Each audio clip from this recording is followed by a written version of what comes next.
नमस्कार, स्वागत आहे तुमचे माझ्या चॅनलमध्ये। तर आज मी तुमच्याशी लाल भोपळ्याची भाजी ही रेसिपी शेअर करणार आहे। तर मग बघूया आपण काय काय साहित्य लागतं या रेसिपीसाठी। तर हे बघा, लाल भोपळा हा पाव किलो भोपळा आहे आणि ते बघा मी जरा मोठ्या साईज मध्ये कापलाय, कारण ही भाजी कशी शिजल्यानंतर एकदम म्हणजे आपण जर का लहान लहान तुकडे केले तर एकदम शिजून एकदम मॅश होऊन जाते, म्हणून थोडी जरा साईज मोठी ठेवायची कापताना। आणि इथे मी 2 कांदे घेतलेत चिरून, या 3 ते 4 लसूण, कोथिंबीर आहे थोडीशी, कढीपत्ता, आणि इथे मिरची म्हणजे 4 मिरच्या घेतल्यात। आणि ही भाजी कशी भोपळ्याची थोडी गोड असते म्हणून 1 मिरची जरा जास्त टाकायची। आणि हे ओलं खोबरं घेतलं आहे। आता हे ओलं खोबरं मी पाव वाटी घेतले, म्हणजे तुम्ही तुमच्या चवीनुसार घ्यायचं, कमी जास्त करू शकतो।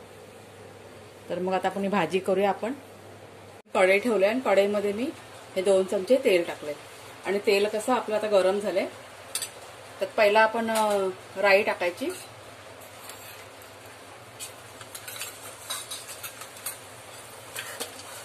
राई झाल्यानंतर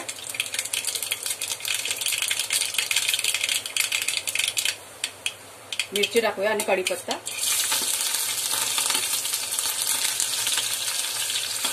मिरची जरा शेकल्यानंतर आपण मग कांदा टाकायचा।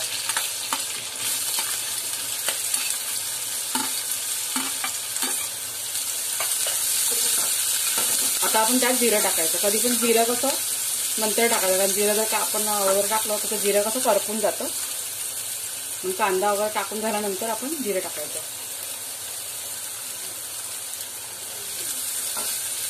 आता आपण चांगलं परतून घेऊया।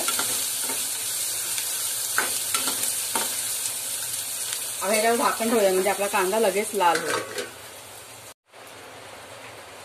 आपण बघूया कांदा लाल झालाय का। हे बघा, झालाय कांदा लाल। त्यात लसूण पण मी ऍड केलेली आहे, मग अशी मी बोलताना विसरले सांगायला। आता आपण त्यात भोपळा टाकायचा।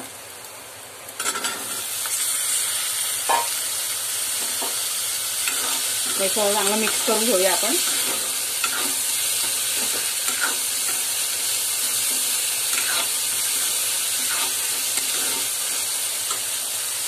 आता त्यात आपण हळद टाकू। आता ही जी भाजी आहे ना भोपळ्याची, ती आपण 3 ते 4 प्रकारे करता येते, तर मी तुमच्याशी मी नक्की शेअर करेन त्या भोपळ्याच्या रेसिपी वेगवेगळ्या प्रकारे। आता मी हळद टाकली तिथे पाव चमचा, आणि चवीप्रमाणे मीठ टाकायचं आपल्याला। आणि मीठ थोडंसं कमीच टाकायचं, कारण ही भाजी कशी शिजल्यावरती कमी होऊन जाते, मग थोडंसं आधी कमीच टाका मीठ, म्हणजे कमी वाटलं तर आपण नंतर टाकू शकतो।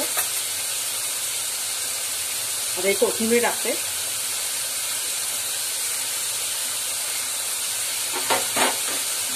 आणि एकदा चांगलं मिक्स करून घेऊया। आणि ही भाजी आपल्याला झाकण लावून शिजवायचं। याचं ना आपण अजिबात पाणी नाही टाकायचं शिजताना, एक थेंब पण पाणी नाही टाकायचं।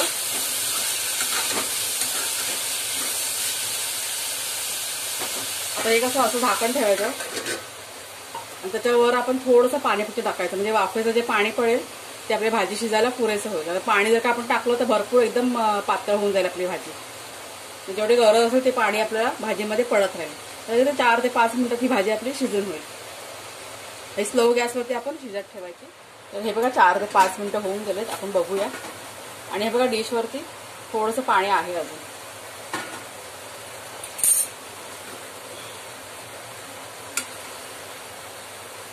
आपला भोपळा पण शिजलाय, हा बघा। आपण गॅस थोडा फास्ट करते, कारण त्यात थोडंसं पाणी वाटतंय, आपल्याला भाजी एकदम सुकवायची। तर आपण ही फायनली हे नारळ टाकायचा, आणि जरा एखाद मिनिट परतून गॅस बंद करतो। तर भाजी आपली तयार झाली। आता तुम्हाला काढून दाखवते मी।